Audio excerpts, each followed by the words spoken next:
Hello, welcome back to Bloodworth's Starfield Diaries, as we are just kind of cataloging some of my little adventures, wandering around through this game. We've been talking to a lot of people, doing a lot of little missions and stuff. And I thought it'd be a good time to get out there and just wander about a bit, just explore some spots. And so I got to look at that solar system map. You know, we're kind of in the home area, the home stretch.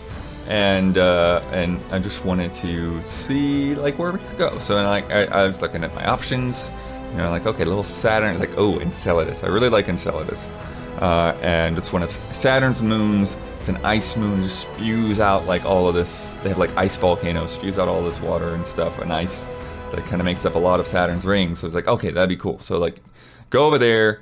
Land on Enceladus and check it out, and just like wandering around these ice fields and stuff, and you know, when you land on a planet, they kind of have like these little markers. It's like, okay, go check that out over there. There's a little spot over there that might be worthwhile. So like, okay, I'll walk over there, check that out, and I find an abandoned listening post, and I'm wandering through there, bunch of pirates inside, blasting those guys up. Just going very methodically, room by room, checking out a spot, blasting some dudes, and then I think I found like a good gun or something in there too. So definitely found something worthwhile. I forget what it was, maybe a helmet. I don't remember. But anyways, then kind of near the end, after everyone was taken down, I turned around and Sarah's just like stuck in a lamp. Hey, Sarah. Looking a little uncomfortable there. I did find there was like this like blast door thing. It was like a cuttable wall. And so I took out my laser cutter and just sliced through that. And it didn't really go very far. It was just like a little vent back out to the cargo bay. But it's kind of cool to see that. It would be interesting to see what else kind of gets made of that mechanic. After a little bit of time there, it's like, okay, that's about the only thing I could check out on that moon. So I popped up and I flew to Europa, flew through some asteroids around Europa, and then landed there and headed to Science Outpost. I got a full survey there, so kind of like figuring out the like surveying minerals and all that kind of thing. And I get up to the Science Outpost, and a woman there is asking to find a friend, another scientist who has gone missing. It's like, okay, sounds interesting. And then it's so funny because she's concerned. She's so concerned when she's telling you the story, and then you end the dialogue, and she's like, "Right, back to work then." And I'm like, "Wait, what?" She's just so chipper. She's like, "Oh yeah. This woman, Heather Flanagan, she'll go take care of it. It's fine. She's happily gonna go about her day now that her friend who is stuck out there alone, with limited oxygen." They'll be fine. They'll be fine. So I wandered over, I found the cave, found the person. I kind of got lost in the cave for a little bit. I was trying to explore what else was in there.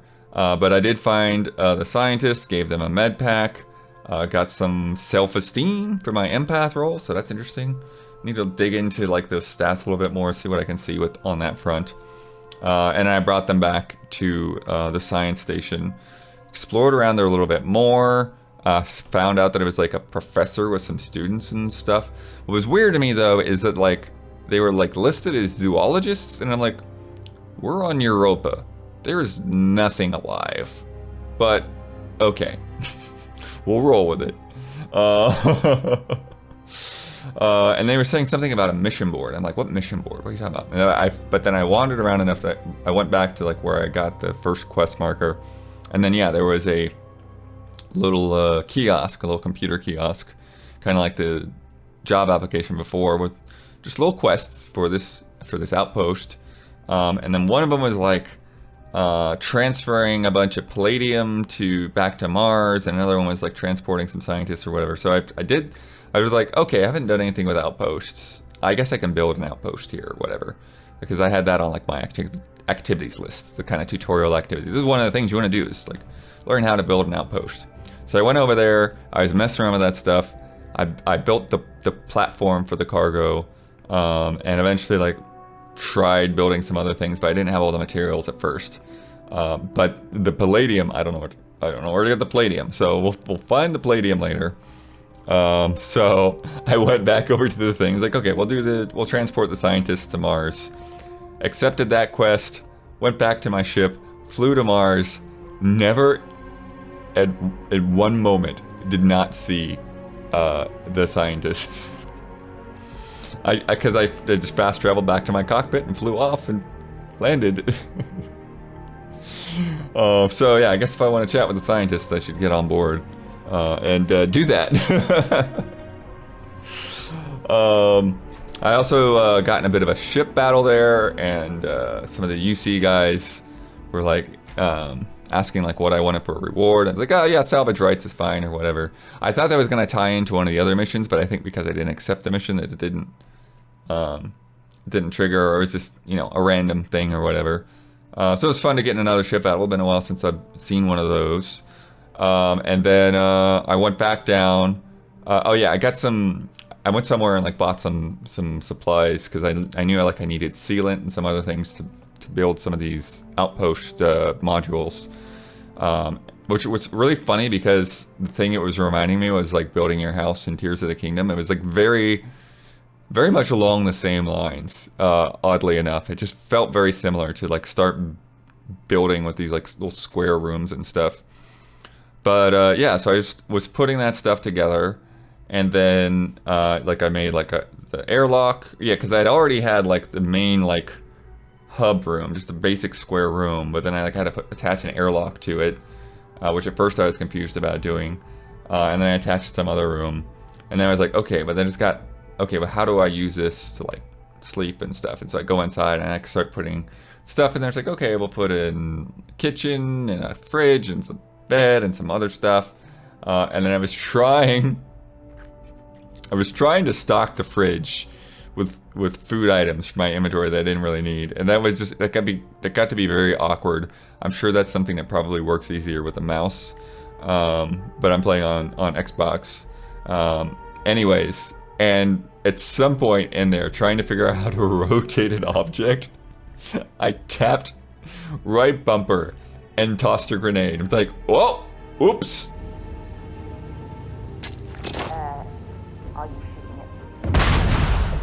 Oh, so everything just goes flying. Luckily, I was all right. Yeah, so there was that. Took a little nap and didn't do much else in the outpost. Then I was like, okay, well, I need to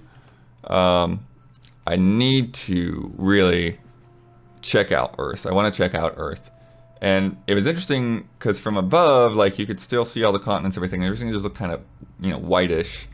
And then you land and it's just pure desert. And I know people have talked about Earth in this game being pretty disappointing. And I gotta say, like, I agree. Like, because I tried to kind of land around Los Angeles and I just got random desert. And I don't know if the way the game works, if you just get random desert no matter what you do. You know, like, it just seems to be that way. And it would be far, far more interesting to have, like, abandoned structures and stuff like that.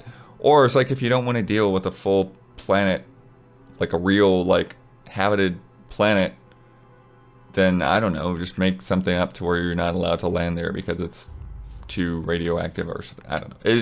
It felt weird. I wandered around Earth for a while and, like, found some, like, meteors that had crashed in there and some other stuff, but it was surprisingly the least interesting place you could probably go in this game. Yeah. And then, what else? Oh, then I decided to fly up to the moon. There was a base there full of pirates and robots. They were like trying to, I guess there was already like a robot research team there, and these pirates came and started taking it over. And so there's just scientist bodies and everything. But that's what I'm saying is, like, even this basically random base on the moon had more going on story-wise than anything happening on Earth. Which, I mean, I guess you could say, you know, the backstory of Earth is that, you know, it was completely devastated or whatever, but I don't know. There could have been a little bit more going on there. I don't know. Did some, you know, lock picking and stuff. I picked up my first contraband item, so I guess I should do something with that, because I've been scammed for contraband a few times and never had any. but this looked like it was valuable, so I'm like, well, we'll check it out, I guess. But anyways, so there it is, a little planetary tour. Obviously you can't like fly onto Saturn or Uranus or anything. Oh, I did try to fly close to Saturn, and it was just one of those things where it's like, even like when you like click on Saturn, they don't put you very close to the rings or anything. It's still just like full view of the planet. And I tried to like, okay, what if I just fly up so I could get like parallel level with the rings and see it? And I'm sure that if you waited long enough, you could do it, right? Like I know Alana did that video of like flying to Pluto or whatever, but it just took so massively long that I'm like, all right, you know what? This isn't worth it. So that was that.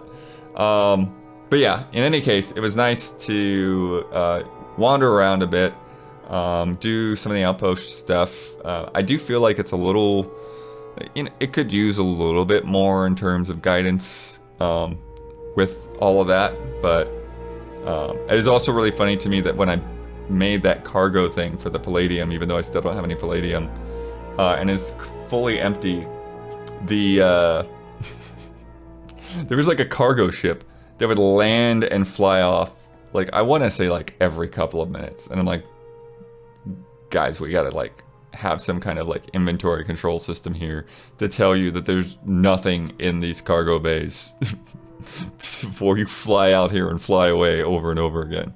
But anyways, so that does it for this week's Starfield Diaries, and probably the last one of this series.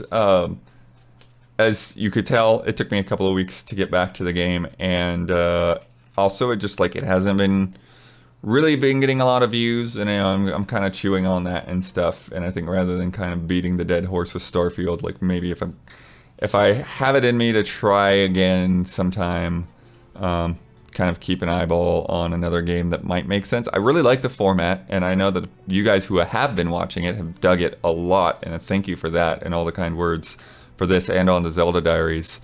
But yeah, I've got to see what it would take to just like make it more appealing to click on initially, I guess. I do think this is like the perfect game for it, because you can go out there and find things that nobody else is necessarily going to find, and have these weird situations and different dialogue choices and all of that good stuff. But thank you for joining me on these journeys, and please, if you have liked this, check out the Zelda Diary series, and check out our reviews, check out our podcasts, and check out our Patreon, because we are funded by our community, and we really need you to keep this going. So go to patreon.com/easyallies, and drop in $5 a month or $10 a month or whatever makes the most sense to you. And thank you so much for watching once again, and we will see you soon.